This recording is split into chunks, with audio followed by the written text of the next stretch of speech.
What's up, guys? Toogie here, back again with some more NHL 16 and my Nation's United GM Mode series. And in this episode, we sim through Season 5. Hard to believe that we're already in Season 5, although maybe it isn't because of the lack of playoff, I can't think of the word. The lack of playoff games in general, really. I mean, getting eliminated in the first round twice is not a very good way to have this series really go the distance in terms of episode count. Regardless, here's the team we are going to be rolling with. Of course, it is Niederreiter, Anze Kopitar, and Daniel Sprong.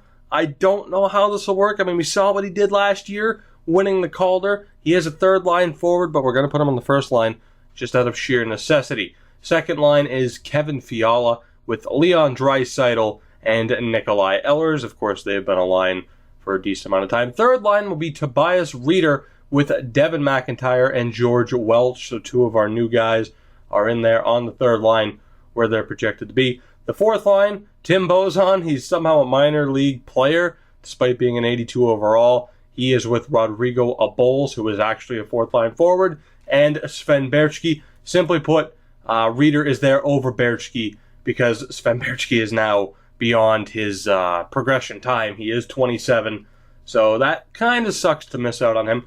Defensively, is it a mess? Of course it is, but there's nothing we can do about it. There really isn't. I have searched every NHL team. There is not one defenseman better than Puzic that we could acquire right now. So simply put, we're screwed defensively. This is the team that has to get it done, and it'd be even worse if we did not have Lucas Spiza. So we're going to have to bite the bullet on that. I don't know what to expect from this team this season. Will we be a playoff team? I doubt it, but you never know. If anything, the best thing for us in this series would be to have this series just be a massive failure so we can once again get a very high draft pick. But considering we really can't make any moves, we need those draft picks, so I'm not going to go out and get guys like Bjorkstrand because, again, the prices will still probably be too high. Although I will admittingly take a look at the trade deadline in early March. But to start off this episode, we're going to do what I did last season. We are going to sim to the All-Star break and see just how this team performs here through the first few months of this new season. So let's see here in Season 5. Can we get off to a good start, or are we going to be a lottery team, hopefully battling it out for the number 1 overall pick? 19, 26, and 3, our record as we hit the All-Star break. Now, the opening month wasn't too bad, at least compared to last season, where we just could not rack up a win to save our lives. But moving into November, it starts to dip a little bit. There are quite a few wins in there. It starts to dip a little bit, and then December comes, starts off all right, and then I'll have you look at the 13th through the 29th. Just let that sink in, how bad we were through the month of December heading into the new year. January, again, it's been a mixed bag, so it's what I expected from this team. We are in last place in our division. There were two things I forgot to mention, though. Well, one of them I did throughout the course of the season, because we have had so many goddamn injuries. Like, I'm not even kidding.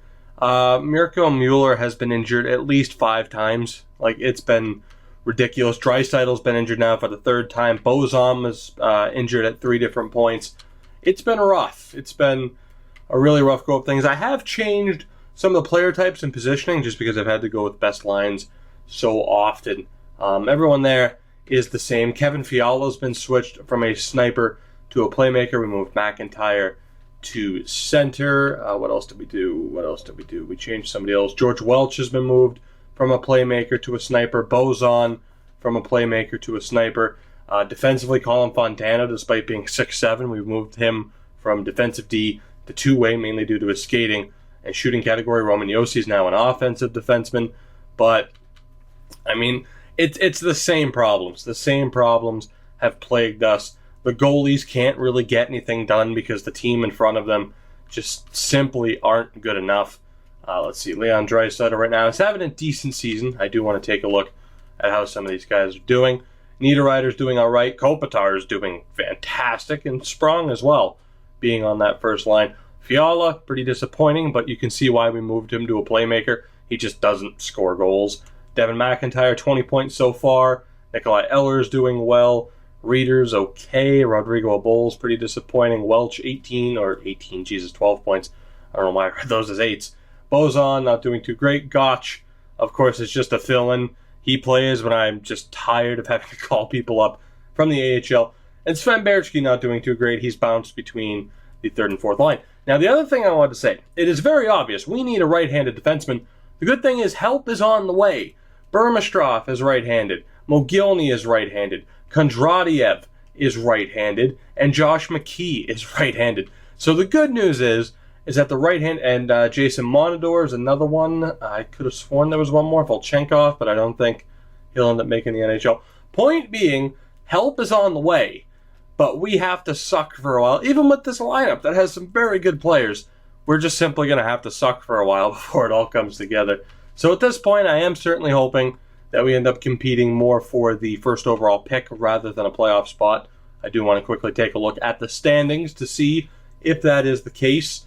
We are currently at the very least 10 points out of a playoff spot, or 9 points if Chicago has a wild card spot.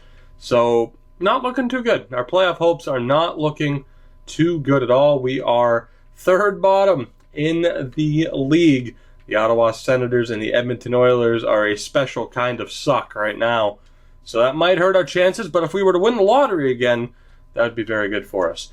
Anyway, we are going to sim forward, probably to April 1st here. I don't think I'm going to be making any trades. I mean, there's no point in acquiring a Bjorkstrand. I mean, yeah, we could get rid of like Fiala and make the team a little bit better. Nothing's going to help. We just need to grind through the season, so we're going to do it as quickly as possible. So here we go. April 1st, will we be in position to get that number 1 overall pick?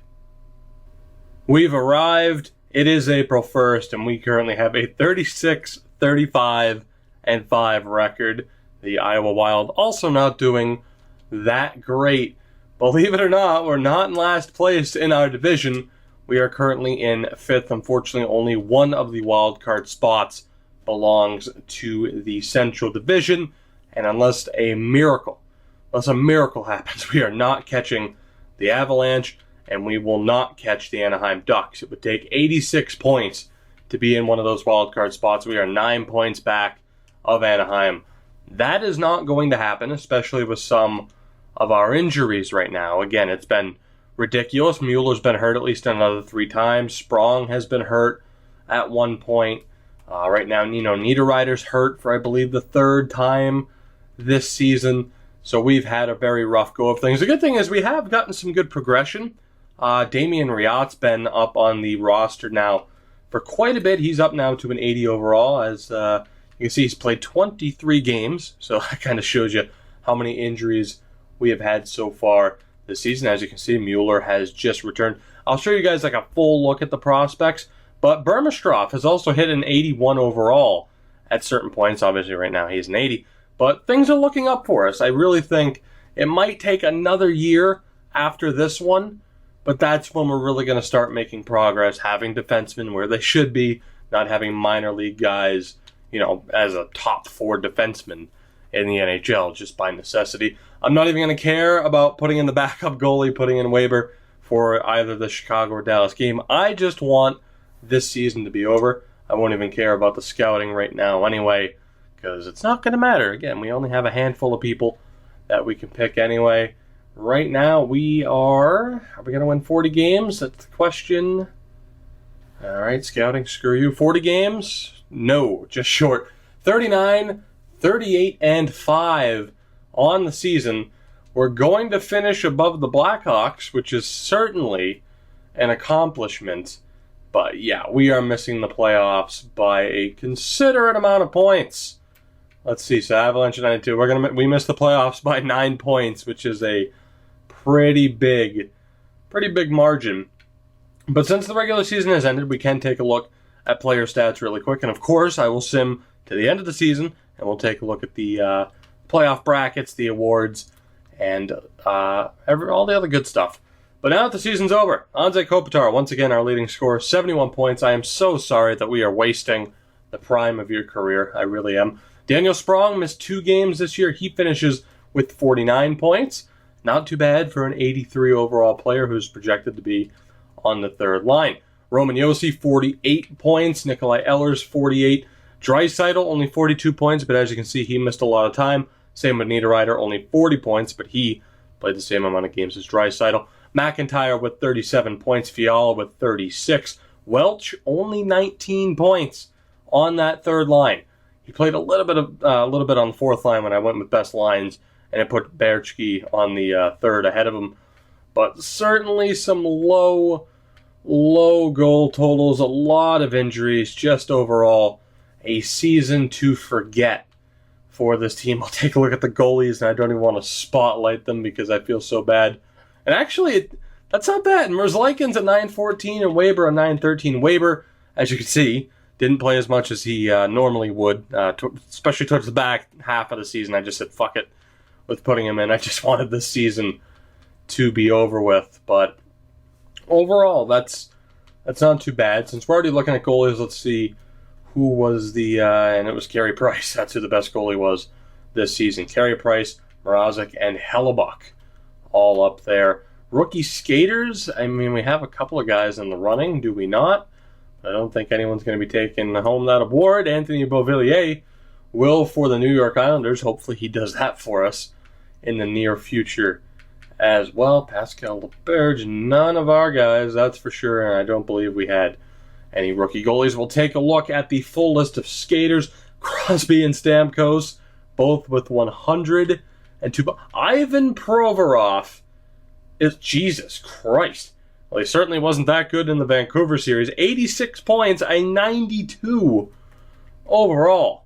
Holy fuck. That is absolutely ridiculous. Provorov turns into a monster. Michael Dalcall also turned into a monster. Plus minus, did we have the worst in the league is what I want to know, and we didn't. Cody Eakin and Dion Phaneuf were absolutely terrible. The Ottawa Senators in general were absolutely terrible. I imagine they finished dead last, right? I mean, if you have players that were that poor, they had to have finished dead last. And I think with the little bit of success we had at the end, we probably screwed ourselves out of a lottery pick. We finished 22nd overall, so we're not, unless there's some miracle, we're not getting a top 5 pick. A top 10 pick isn't terrible. My God, the Senators lost 58 games. Jesus, that is a rough way to go. 56 points. The next lowest was 72. Unreal. All right, but anyway, let me sim forward, and we'll see who wins the Stanley Cup here in Season 5. Season 5 has officially come to an end. Let's take a look at who won the Stanley Cup and who won the awards. But first, I did want to take a look at the AHL, the Iowa Wild, to see how they did this season. I completely forgot to do that, and we might get a look at some decent progression numbers. Bucharts and Sinschlopfer tied for the team lead in points. Kashiwari with 43, Thurkauf there. Burmistrov up to an 81. He should be making the roster next year. Ruslan Tutin is someone we're probably going to have to sign. Again, he is unsigned, but is eligible. Let's see, Kondratiev, a 78 overall as a righty. Falkovsky, a 78 overall as a lefty. Mogilny is a 78. I've seen him hit at 79. So, again, the future looks bright. It's just a matter of these players getting their proper progression. Apparently, Willie Tucker, okay, now the roster must have been mixed up due to the season ending. Anyway, let's take a look here. The Utica Comets win the Calder Cup. Not what I meant to do. Let's see who won the Stanley Cup, and it is the Calgary Flames. The Calgary Flames, 6 games over the Avs, 7 over the Ducks. They sweep St. Louis, and then they beat the Washington Capitals in 6. Calgary, your Stanley Cup champions. We will take a look at the awards. So there you see, those are the 5 teams so far that have won a cup. 2 for Winnipeg, Dallas, St. Louis, and Calgary. The Western Conference still dominant at this point. Calgary also, now the second team, the Jets did it in Season 1. They win the President's Trophy and the Cup. The Art Ross Trophy by tiebreaker goes to Stamkos. We know that he was tied in points with Crosby. The Hart Trophy goes to Crosby. Fair trade-off. The Norris goes to Provorov. No surprise there. That's actually his second trophy in this sim so far. That's crazy. Nikita Kucherov with an award. The Calder to Beauvillier, which is nice. Kucherov won the Lady Byng. Conn Smythe to Sam Bennett. The Vezina to Carey Price, the third time in 5 seasons.